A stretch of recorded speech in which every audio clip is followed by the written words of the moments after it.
Hello friend, welcome to Stories by Tochi. We bring you interesting folktales. Please don't forget to hit the like button, please share, and don't forget to subscribe to my YouTube channel. Thank you for doing so. Now let's get into the story. Pamela didn't flinch when she found the second phone. It had slipped from Richard's bag and landed beneath the dresser, buzzing like a hidden mouth, eager to confess. She stood still for a second, staring at it as though it had fangs. The room was quiet, the only sound being the steady rhythm of the ceiling fan above her. Her hand moved slowly, picking up the phone like one would handle a truth too hot to hold. No password, no hesitation. And within seconds, her world, carefully held together by prayer and denial, began to crack open. Photos, him and a woman she had never seen, tangled in beach laughter, their bodies too close for coincidence. Messages dripped with desire. He had written things he hadn't said to her in years, things Pamela had once craved but long stopped expecting. She didn't cry. Instead, she calmly zipped his bag closed, folded his shirts more neatly than ever before, and placed the phone back where it had fallen. There was no need to scream. She already understood he was planning an escape. He just didn't know that she had begun drawing her own map.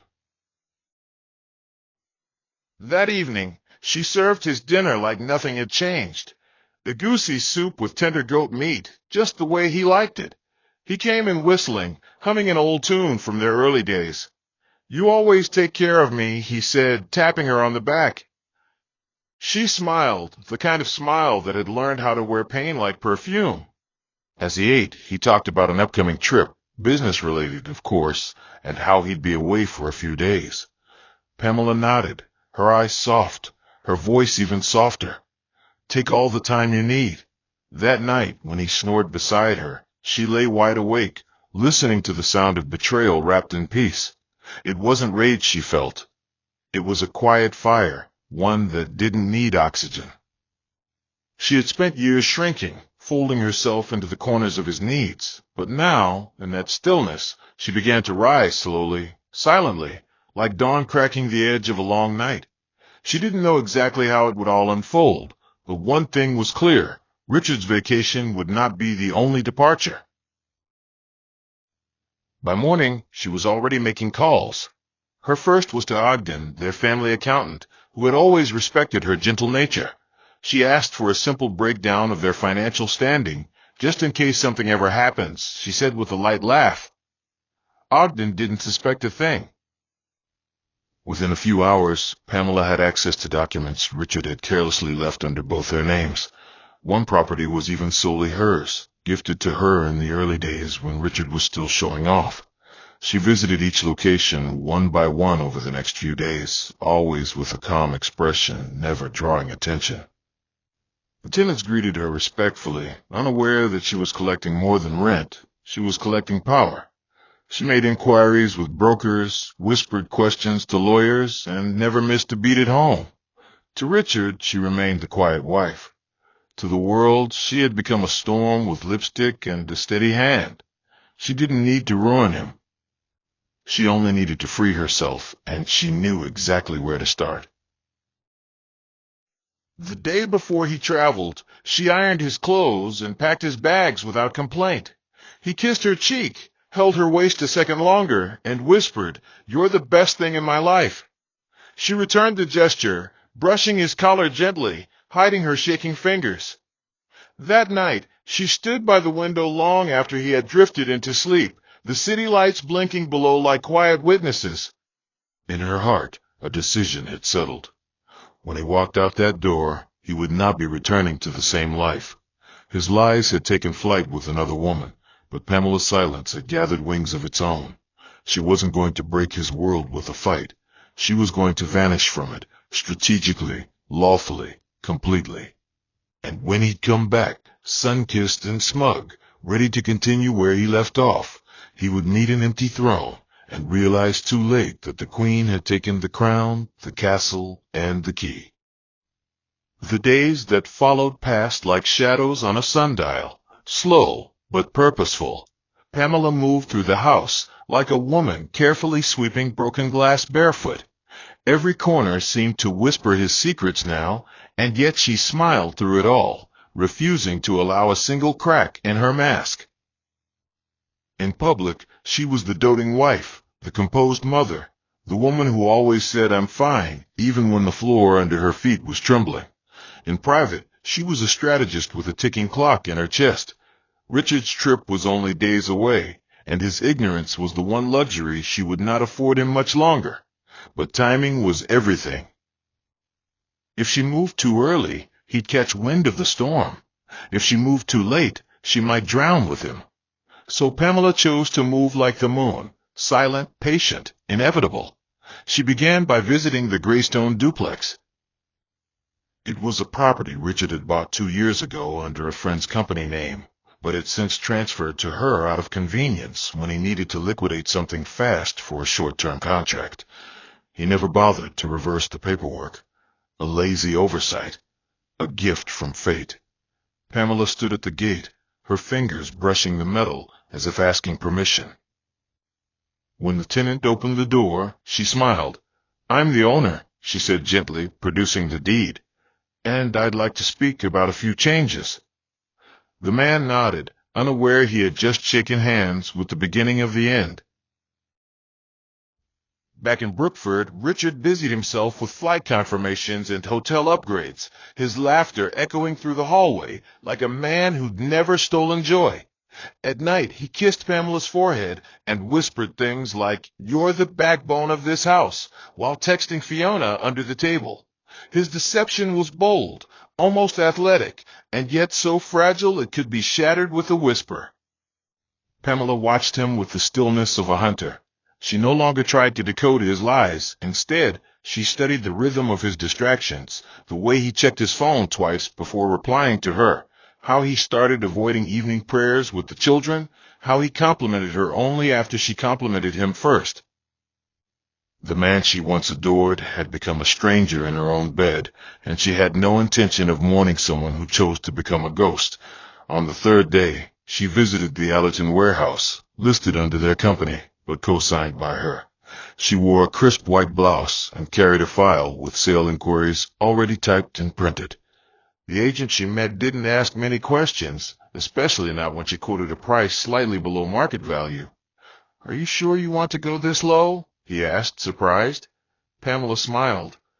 "I'm not looking to make history, just a clean exit." By the time she left the building, the first thread had been pulled, and the fabric of Richard's empire was quietly unraveling. The girls began to notice small shifts. Maya, sharp and inquisitive at 15, watched her mother more closely now. One evening as they folded laundry, she asked, "Mom, are you okay?" Pamela paused with a blouse in her hand, then smiled. "I'm more than okay. I'm focused." Maya tilted her head. "You've been different lately. Calmer, but stronger." Pamela only nodded. She couldn't explain yet, not until the wheels were airborne. She had found a school in Marigold, a quiet, artsy district in Western Europe. She'd already applied and received provisional acceptance letters for both daughters. Her friend Anika, who'd moved abroad during the pandemic, had offered her a temporary apartment for 6 months. Wanted to cut costs now that Richard was traveling more often. The story held water. He didn't even flinch. His eyes were too fixed on his mistress to notice the ground giving way beneath him. By the end of the second week, Pamela had transferred all liquid assets to a new account, one he couldn't access, one she'd opened in her maiden name. The bank manager hesitated, knowing her as Richard's wife. She leaned in and whispered, "Let's just say I'm preparing for a new kind of future." The woman nodded slowly, as if she understood too well. "You're not the first," she whispered back. Pamela smiled faintly, knowing this quiet league of women who wore endurance like perfume and escape like pearls was larger than she'd ever imagined. On the eve of Richard's departure, Pamela made Agbano soup, the one he always requested after long meetings. The aroma filled the house, thick with memories that now rang hollow. He ate with loud satisfaction, licking his fingers like a man who believed the world still bent in his favor. After dinner, he packed the last of his things and left his second phone, by mistake, on the kitchen counter. Pamela didn't touch it. She didn't need it anymore. She had all the proof she ever required stored in silence, and now it was time to finish what she started. She walked upstairs and watched him sleep for the last time, his chest rising and falling in the rhythm of a man unbothered by the world he thought he ruled. Her eyes scanned the contours of his face, memorizing the lines of a man she had once loved with every drop of her being. Then she whispered under her breath, "May the bed you made keep you company." At dawn, as the cab waited outside, Richard kissed the girls goodbye and told Pamela, "I'll call you when I land." She kissed his cheek, lingered a second longer, and said, "Fly safe." He smiled and walked out the door, unaware that everything behind him, every brick, every savings, every thread of normalcy, had already been sold to a silence he didn't hear coming. Pamela closed the door behind him, leaned against it, and allowed herself a single tear. Not of sadness, not even relief, but of arrival. The kind of tear that comes when a caged bird finally realizes the door was open all along. The air in Cape Verde smelled of sea salt and seduction, and Richard walked along the beachfront like a man reborn. Fiona's laughter sparkled beside him like wind chimes caught in an evening breeze. She wore a flowy silk cover-up over her swimsuit, her arms linked with his, and the sunlight bounced off her skin like a spotlight meant just for them. The resort staff greeted them by name. Richard had made sure of that. Money may not buy love, but it sure purchased the illusion of it, and he drank it in like wine that dulled the conscience. Fiona ordered lobster with the entitlement of a woman who believed she'd earned this vacation through affection alone, unaware that every bite was paid for with someone else's piece. "You're finally free," she said, leaning across the table, her voice soft as the tide. "Pamela never made you laugh this much." Richard smiled, guiltless, forgetting how many nights Pamela had stayed awake folding his shirts and his silence. He thought himself untouchable, insulated by his lies and the ocean between him and his home.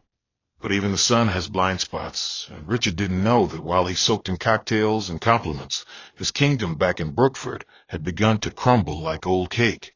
Fiona twirled her straw, kissed his cheek, and whispered, "Let's stay one more week." And because men who chase fantasy often lose track of reality, Richard nodded. After all, he told himself, the world back home would wait, except it wouldn't. Not this time. Back in Brookford, the for sale signs had disappeared one by one like secrets finally told. Pamela moved like a woman tracing the edges of a new name, smooth and cautious, every step deliberate. She finalized the sale of the Greystone duplex on a Tuesday morning, signed off on the Allerton warehouse by Thursday, and submitted the deed transfer of their main home the following Monday. The new buyers were a young couple expecting their first child. Pamela had met them over tea at the local property office and said with a gentle smile, "This house raised memories. I hope it gives you joy too." There was no bitterness in her voice, only a quiet kind of grace that could silence thunder. The couple thanked her, not knowing they had just bought a chapter she was ready to end. Her daughters had been withdrawn from school without commotion. Their suitcases were packed and stored discreetly in Anika's empty house, which sat just on the edge of town, and waited like a loyal accomplice. Every paper Pamela signed was a thread cut cleanly from a web she once spun with love. There was something surgical about the way she detached herself. No screaming matches, no confrontations, no warnings. Just a series of careful exits, like a queen stepping away from a burning palace without ashes on her dress. She spent her last evening in the house making tea and watching the girls laugh over a board game. It felt surreal, like saying goodbye to a dream that had long since stopped waking up with her.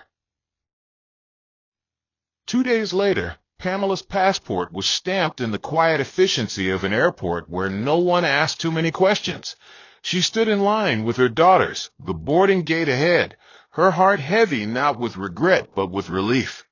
Eliana, the younger one, clutched her stuffed giraffe and asked, "Mom, will we like this new place?" Pamela knelt down and kissed her forehead. "You'll love it, darling." "It's where the sky doesn't forget to hug you every morning." Maya, more observant, asked no questions but watched her mother with a gaze that carried both admiration and questions unspoken. The flight was long, and Pamela barely slept. Her thoughts spiraled through old memories like pages blown open by the wind. Richard's first kiss, their wedding vows, the promises made beneath ceilings that now belonged to strangers. But she held no grudge. She wasn't running from the past. She was walking into the present. When they arrived in Marigold, the air was crisp and unfamiliar, like the scent of a book she had never read but always wanted to. Anika welcomed them with tears and warm bread. The apartment was small but neat, and Pamela stood by the window that night watching the stars blink gently over a town that didn't know her history. She whispered to herself, "This is where my name means me, not just somebody's wife." Her chest rose and fell with the rhythm of a woman who had broken her own chains without making a sound. Meanwhile, in Cape Verde, Richard and Fiona returned from a night swim to find several missed calls from an unknown number. The messages were from his accountant, the voice cautious but urgent. "Call me." "It's important?" Richard brushed it off at first, choosing instead to pour wine into Fiona's glass and play her favorite jazz track. But something in the back of his mind began to itch like a mosquito bite he couldn't locate. The next morning, his phone rang again, this time from Ogden himself. "Richard, I've been trying to reach you. Your wife has liquidated all your co-owned assets." The line fell silent for a moment. "What did you say?" Richard whispered, suddenly stone-cold sober. "The duplex, the warehouse, even the main house, all sold. Your account has been emptied. And the 87 million Nigerian nairas loan she processed under the joint authorization has been approved. You now owe the bank." Richard's ears roared. The sun no longer felt warm. Fiona sat across from him, confused by his sudden pallor. "What's wrong?" she asked, sipping juice. He looked at her as though she had aged 10 years in a second.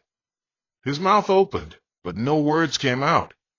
Somewhere between fantasy and fallout, he realized the vacation had cost him more than he could repay. His kingdom wasn't waiting for him back home. It had already been sold to someone else, and the queen had flown away carrying her daughters, his money, and her silence like a crown made of fire. The plane touched down in Lagos under a reluctant sun, its rays filtering through thick clouds like half-truths, trying to shine through a guilty conscience. Richard stood at the arrival gate, dragging his designer suitcase with one hand and scrolling furiously through his phone with the other. Fiona trailed behind him, her white sneakers scuffed from all the walking, and her eyes darting about like a bird that suddenly realized it flew into a cage. Neither of them spoke much on the flight. There was an invisible noose of tension wrapped tightly around their silence. Richard had replayed Ogden's call in his mind at least 50 times, trying to make sense of it. How could Pamela, sweet, predictable Pamela, have done all this without even raising her voice? It was as though a shadow version of her had risen from the depths of her quietness and drawn a map of vengeance with invisible ink. He waved down a cab, barking the address to their home in Brookford, like a man trying to run from the echo of his own mistakes.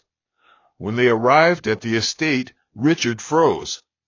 The gate no longer bore their family's name. The wall had been repainted, and a new intercom system blinked silently, like an unblinking eye. He tried his key. It didn't fit. "Sir, can I help you?" a security guard asked politely from behind the gate. Richard laughed, short, nervous, almost hysterical. "This is my house," he said, waving his ID like it held power. "Not anymore," the guard replied, unfazed. "This house belongs to the McKinneys. They moved in last week." The street that once welcomed him like a loyal dog now watched him like a stranger walking barefoot through glass. Neighbors peered from curtains, whispering and clicking their tongues, their faces a blend of curiosity and pity. Fiona stood a few feet away, her arms crossed tightly over her chest, her eyes burning questions she no longer had the courage to ask. "What's going on?" she demanded, her voice low but sharp. Richard ignored her, dialing Ogden again. "She took everything," Ogden confirmed when he picked. "All the joint accounts, the bonds, even the business line of credit. The bank has issued a repayment notice for the loan. 87 million Nigerian nairas. Richard." His throat went dry, his tongue suddenly too heavy for his mouth. "And the children?" he asked. "Gone," Ogden replied. "Withdrawn from school. Flights logged. No forwarding address." Richard sat on the curb, disbelief draped over him like a wet coat. Fiona finally snapped, "You said she was soft. You said she'd never do anything." He looked up at her with eyes clouded in panic.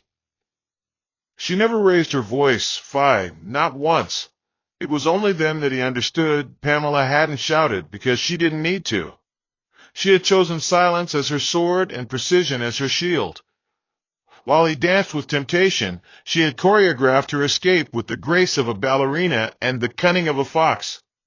And now he sat with nothing but receipts, memories, and a mistress who had begun to question the price of her participation.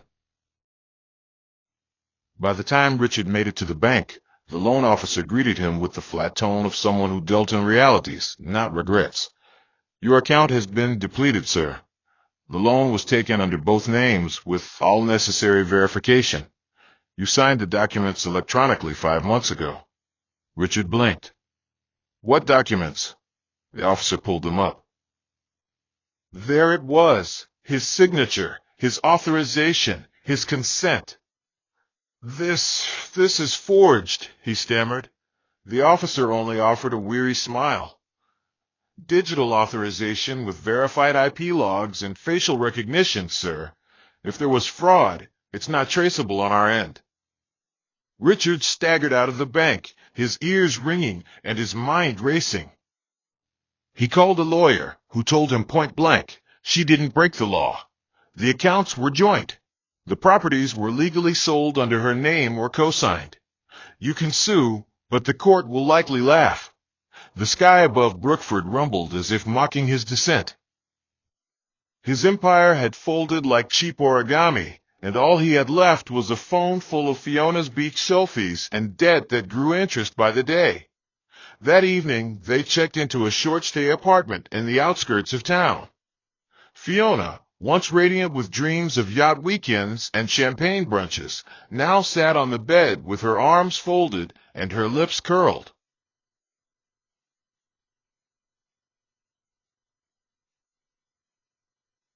"You lied to me," she hissed. "About everything." Richard didn't reply. His pride had fallen from the penthouse of delusion and now lay face down in the mud of reality. Even his lies, once polished and smooth, now tasted like rusted pennies. Pamela sat near the window in her new apartment, the evening sun casting long shadows across the room. Her girls were doing their homework at the dining table, giggling over a math problem she didn't quite understand. A kettle whistled in the kitchenette. Her new life was not luxurious, but it was hers. Quietly, freely, and fully hers. She opened her laptop to review the final deposit from the sale of the main house. It had cleared. She transferred a portion to her daughter's education account and used another part to set up a modest savings for emergencies. She didn't crave excess. She wanted security, the kind that didn't depend on a man's moods or a marriage license. Maya walked over, holding up a drawing of their old house. "Do you miss it, Mom?" Pamela looked at the sketch, then at her daughter. "No," she said softly. "I remember it, but I don't miss it." That night, after putting the girls to bed, she sipped tea alone and opened the journal she hadn't touched in years. On the first page, she wrote, "He packed for escape with lies and lust. I packed for freedom with truth and resolve." She paused, then added, "He returned to an empty gate. I arrived at an open door. The pen didn't tremble in her hand. Her past no longer had power, only lessons. As the wind rustled outside like someone whispering secrets to the trees, Pamela smiled, not because she had won, but because she had finally stopped losing. The apartment walls were thin in Richard's temporary lodging, and the arguments between him and Fiona spilled into the hallways like oil from a cracked drum. The illusion they had built, carefully tied with hotel sheets and cocktails, had finally unraveled at the seams. Fiona's voice no longer sang. It slashed. She wanted no part of a man whose future was mortgaged to his past. She accused him of dragging her into a burning building while handing her a paper fan. "You told me she was harmless," she spat one evening, eyes blazing. "You didn't say she was a hurricane in heels." Richard, slumped in a chair with a stack of unpaid bills beside him, could barely meet her eyes. His silence wasn't noble, it was empty. Like a man who had climbed a ladder only to realize it leaned against the wrong wall. The dead notices kept coming, each letter stamped like a red screen. His business partners stopped returning his calls. Even his younger brother, who once idolized him, muttered a cold, "You brought this on yourself," before blocking his number. He tried to find Pamela online, through mutual friends, even through their old church circle, but she had disappeared like mist at sunrise, taking with her every piece of the puzzle he thought he controlled. The bank began calling daily, and one stern message reminded him, failure to begin repayment proceedings in 14 days will result in asset seizure. He had nothing left to give.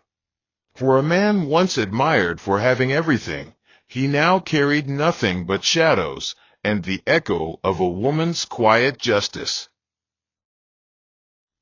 On the other side of the world, Pamela's days unfolded with the calm rhythm of healing.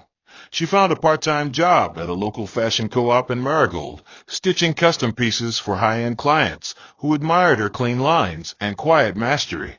Word spread quickly about the Nigerian woman with fingers like paintbrushes, and before long, orders came in faster than she could sew.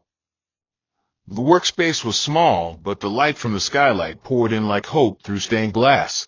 Each garment she crafted felt like another brick in the foundation of her freedom. At home, Maya thrived at her new school, joining a student literature club where her essays began to draw praise. Eliana, still young but full of wonder, spent her afternoons coloring pictures of bridges, always drawing one side with sunshine and the other with stars. When Pamela asked her why, she said, "Because we crossed from one day into a better night." Pamela laughed gently, her throat tight with pride. She started journaling again, chronicling her journey not as a victim, but as a survivor with wings made of choices. On Saturday mornings, she and the girls went to the town square for fresh fruit and warm pastries. It was a simple life, but it was hers, unborrowed, unbetrayed, and unbothered. The kind of peace that doesn't shout but hums like a lullaby sung under one's breath. Still, a part of Pamela waited for the crack in the mirror. That moment life would suddenly demand payment for the peace she now carried like perfume on her collar. That moment came one chilly Wednesday morning. Her old lawyer from Brookford emailed with the subject line, "Attempted legal petition by Mr. Tay."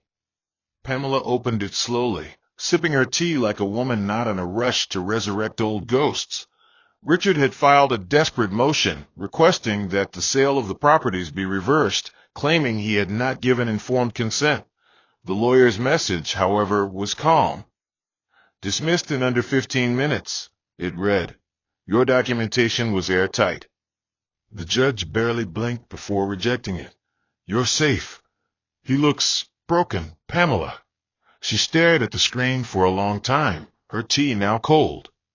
She wasn't happy that he was suffering. She was simply relieved that the door she had closed behind her hadn't been kicked open by greed. That evening, she took the girls to a local cafe with a rooftop view. They watched the lights flicker across Marigold's skyline, the city breathing around them like a lullaby. Maya raised her glass of lemonade in a toast. "To Mom," she said, "for showing us what strength looks like without yelling." Pamela clinked her glass softly against hers, her heart full. She didn't need applause. Just these small, bright moments that made the pain worthwhile. Moments that whispered, "You were right to leave."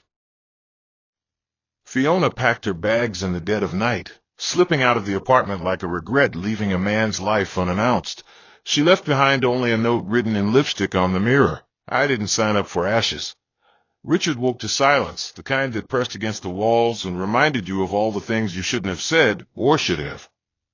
He stood in the bathroom staring at her words, reading them again and again, as if repetition could change the message. It didn't. He tried calling her, but the number had already been disconnected. Even his sins had begun to abandon him. His pride, once polished to perfection, now hung limp like a suit left too long in the rain. That morning he visited their old church and sat quietly in the back pew. The pastor walked past him without recognition. Richard didn't expect otherwise. His eyes were hollow, his voice hoarse. He didn't pray for forgiveness. He simply stared at the altar and muttered, "She really left."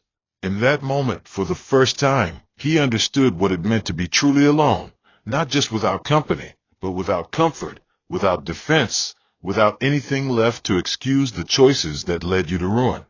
As he walked out into the noon sun, squinting against its warmth, he felt none of it. Pamela's silence still rang louder than any sermon. And now, it wasn't just her absence that haunted him. It was her precision, her grace, the way she walked away from the fire she didn't set, never once looking back to see if he burned. The early spring in Marigold painted the streets with budding tulips and soft winds that carried the scent of renewal. Pamela stood on the balcony of their new apartment, wrapped in a loose knitted sweater, her arms folded, as she watched Eliana chase soap bubbles across the yard below. Maya sat in a corner of the living room, earbuds in, sketching faces that looked suspiciously like her mother's, resolute, calm, powerful. Pamela sipped her tea, eyes blinking slowly, taking in this quiet chapter like the final pages of a book she once feared wouldn't end well. A letter lay unopened on the table behind her. It was from the Women's Cooperative, an invitation to showcase her designs at a regional fashion exhibit. She hadn't told the girls yet. Not because she doubted herself, but because some victories deserved to be savored in silence before being shared. That morning, she had received a second email, one from a publishing house interested in her journal entries. "Your story is quiet thunder," the editor wrote. "Women will read it and remember they are not crazy, they are simply done." Pamela chuckled when she read it. She had never set out to be a symbol, never intended to be the one who walked out and thrived. She only wanted peace, a peace that didn't come with conditions or apologies. Now, it wrapped around her like an old friend, whispering in her ear that the storm had passed and the sun hadn't just returned, it had waited for her. In Brookford, the house Richard once called his sanctuary was now a stranger's shelter. The new owners had painted the walls in pastel tones, planted lavender by the front door, and removed the water fountain he had insisted on installing, calling it noisy and unnecessary. The sound of children's laughter now danced through the yard where once Richard had stood arguing about missing receipts. He passed by the house sometimes, slowly, like a thief who missed the thrill more than the gain. His debts had swallowed most of his income, and his consulting firm had closed its doors quietly, without fanfare or farewell. His name no longer rang bells in town meetings or business circles. Even the woman at his barber shop had begun to call him Sir instead of Chief. At first, he tried to save face, smiling tightly, dressing well, speaking as though he were still a man of means. But time has a way of wringing the pride out of a man's collar. With every call from the bank, every email from the loan officer, every ignored message to Fiona, the reality of his emptiness settled like dust on furniture left too long untouched. He stopped trying to explain himself. He stopped trying to rewrite the story.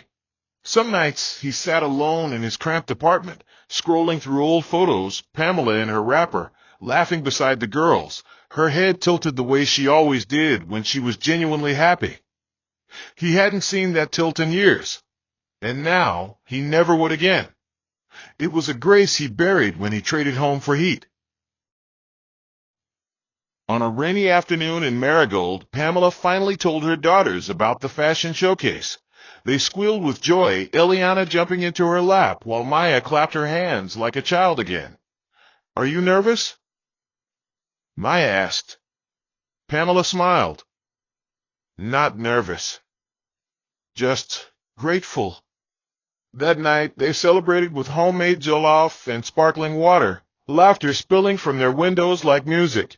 Later, after the dishes were washed and the girls tucked in, Pamela took out her old journal and tore out the last page, the one she had written the night before leaving Brookford.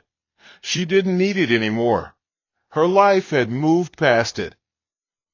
She sat at her sewing machine and began sketching a new design, this one inspired by the bridge Eliana had drawn in her coloring book, sun on one side, moon on the other, joined by a path paved with stars.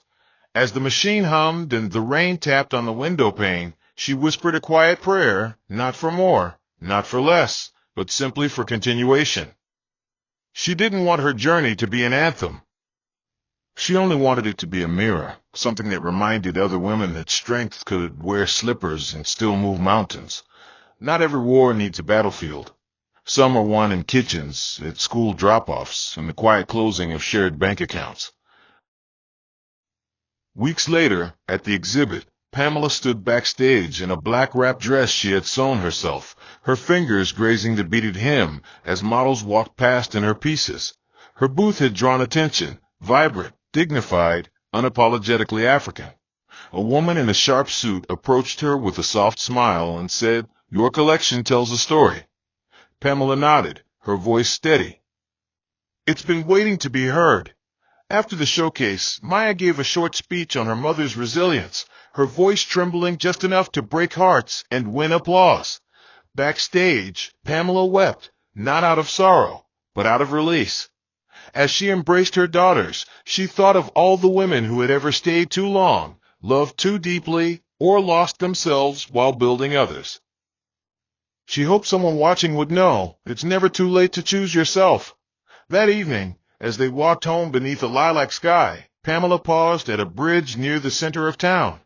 She stared at the water below, her reflection dancing in the ripples. "Mom," Eliana asked, tugging her sleeve, "what are you thinking about?" Pamela smiled softly. "I was just remembering the day I stopped waiting to be saved." They crossed the bridge hand in hand, their silhouettes framed by the glow of street lamps and a future that no longer asked permission to shine. In her pocket, folded gently, was the title of her new book, a name she now carried like armor and grace when she took everything but the lies. Sometimes the loudest strength is found in silence. Don't wait until someone empties your heart before you realize it's time to walk away. Protect your peace like it's the last slice of bread in a starving world. If someone can build a secret life without you, then you can build a beautiful life without them. Remember, leaving doesn't always mean loss. Sometimes it's the beginning of rediscovering your worth. May your heart never be a dumping ground for lies. May your mind be clear enough to know when to stay and bold enough to know when to leave. May God bless you with peace that cannot be shaken, strength that doesn't need to shout, and favor that speaks even when you're silent. May doors open for you that no betrayal can shut, and may joy find you in places your enemies never expected you to rise from. If you believe that, say a big amen. Hope you enjoyed this interesting story. Please don't forget to like, share, and subscribe to my channel. See you again in my next story.